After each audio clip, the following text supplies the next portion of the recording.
Georgia Tech at Georgia. Line right now, right underneath 20, 19.5, 20. Total somewhere in the mid-50s. This game's Friday night, 7:30 Eastern time on ABC. Georgia Tech with a slight advantage as far as rest. ACC teams, they do play vast majority of the games that are between Power Four teams on Thursdays are played by ACC teams. They've made that a priority. I think it's been a good window for them, I might add. But it's extra beneficial when you have a bye week, you play on Thursday, and then you play the following Friday. So while it's 8 days, an extra day's rest leading into this one might be beneficial. Georgia Tech has that. They played NC State on Thursday of last week, so maybe they have a little momentum. We shall see. This is going to be a fascinating game, by the way. I called this game last year, and for whatever reason, this game is just a little bit more unique this year because I think the world now knows that Georgia Tech's really dangerous. And I'm not sure, last year everybody knew that.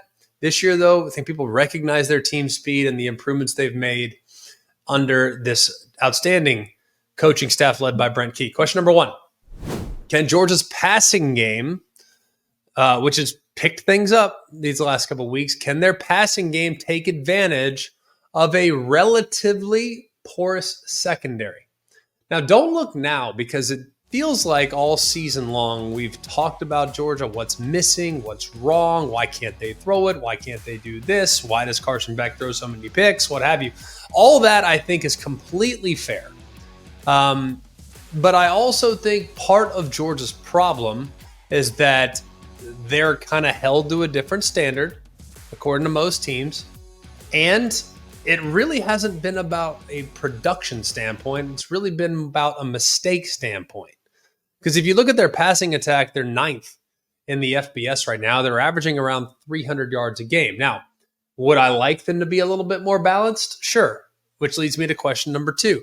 Will Georgia need balance in this game?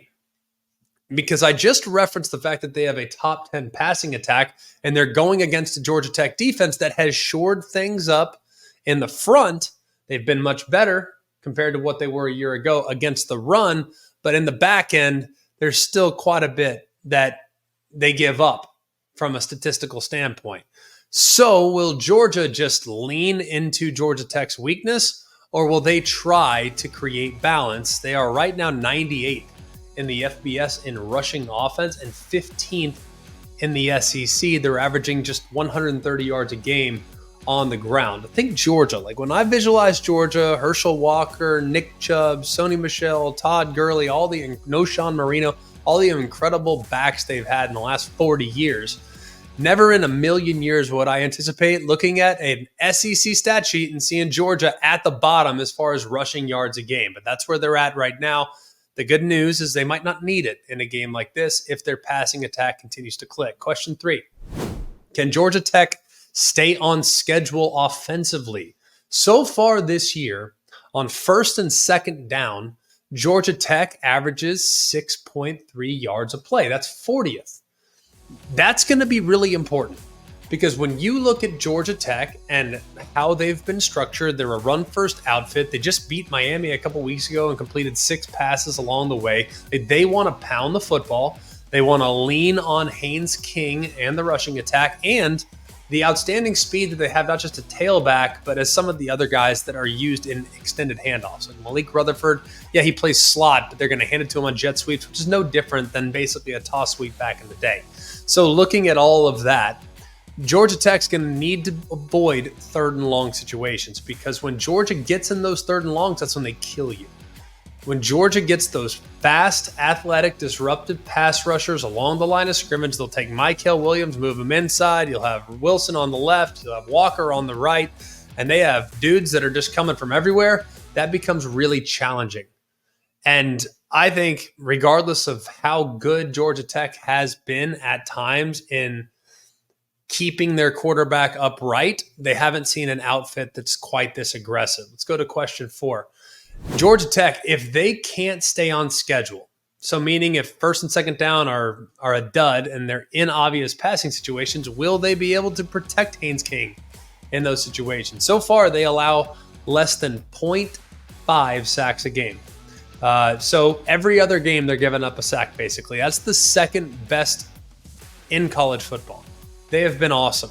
Now, Georgia's not the best as far as creating disruption and getting after the opposing quarterback. They're about 2.6 sacks per game. That's 30th.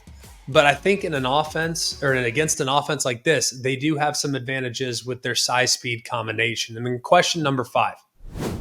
If Georgia Tech's going to win this football game, they're going to have to win critical situations.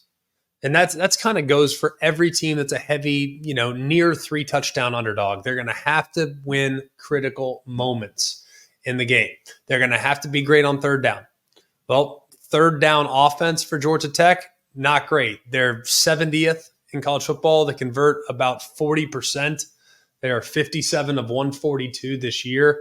They're not great on third down, so they're going to have to punch up on third down. Their third down defense, they're actually excellent in this category. They're 11th overall. They allow just under 31%, which is really solid. And against Miami, how'd they win that game?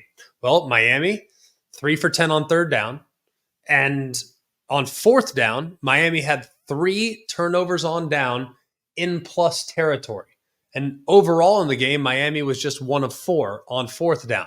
So Georgia Tech's going to have to be much better on third down offensively and about the same as what they did against Miami on third down defensively. And then finally in the red zone. This is where Georgia Tech is not quite where I'd like them to be if you're thinking about possibly pulling the trigger on an upset pick. They're giving up 68% touchdowns in the red zone. 19 touchdowns on 28 red zone drives this year. That is 111th in the FBS. So if Georgia Tech wants to win this one, not only do they have to stop Georgia in the red zone, but they also need to probably force them to kick field goals when they get close to the red zone. So looking at this game, I like Georgia. I would take the points. It feels like a lot of points. I think Haynes King and company, he's a veteran player. They have enough speed. I think they'll be able to manufacture a couple big plays. And I feel like 3 touchdowns is just way too many. I'd take the points, but I do think the Dogs hold on and get the win.